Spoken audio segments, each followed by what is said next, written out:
So building the culture of your company doesn't start on day one, it starts before day one.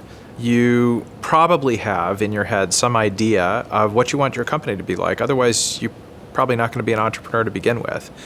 And I think the most important thing that I can say to entrepreneurs or aspiring entrepreneurs is to be intentional about the values and the culture of your organization. The minute you have two people working together, you develop an organizational culture and identity and values. And if you are not out in front of that and steering it and setting the tone, one will develop which you might or might not like. So being intentional, starting it on day one or starting it on day zero is absolutely critical. So we have a lot of values that are important to us at ReturnPath, but I'll give you a few examples of things that I think are very central to our experience here. Transparency is first on the list. We talk about sharing information across the company 4 times a year every time we do a quarterly board meeting.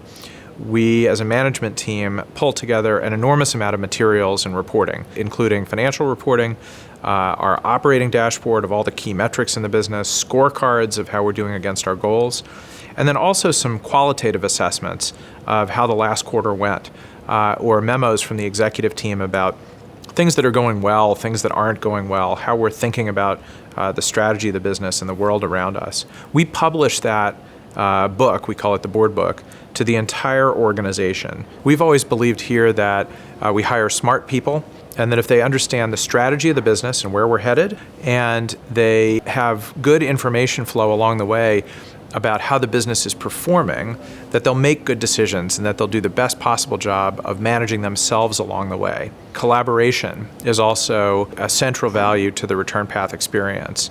And collaboration doesn't mean consensus, but it does mean solving problems together. There are plenty of organizations, and you may have worked in one yourself, where people throw problems over the wall and say, hey, that's not my job to do. We believe here that the best people to solve problems are the ones that spot them in the first place. So one of our values in particular is that you never present a problem without presenting a couple of different solutions or potential paths to solutions. Another one that is very, very important to us is learning. We're not afraid to make mistakes as long as we learn from them so that we don't make them a second time. So institutionalizing learning and making failure and making being bold an okay option is one of the best ways that we've come up with over the years to drive the organization forward, because creating a culture of risk-taking, is a very important thing for being entrepreneurial and for creating something out of nothing.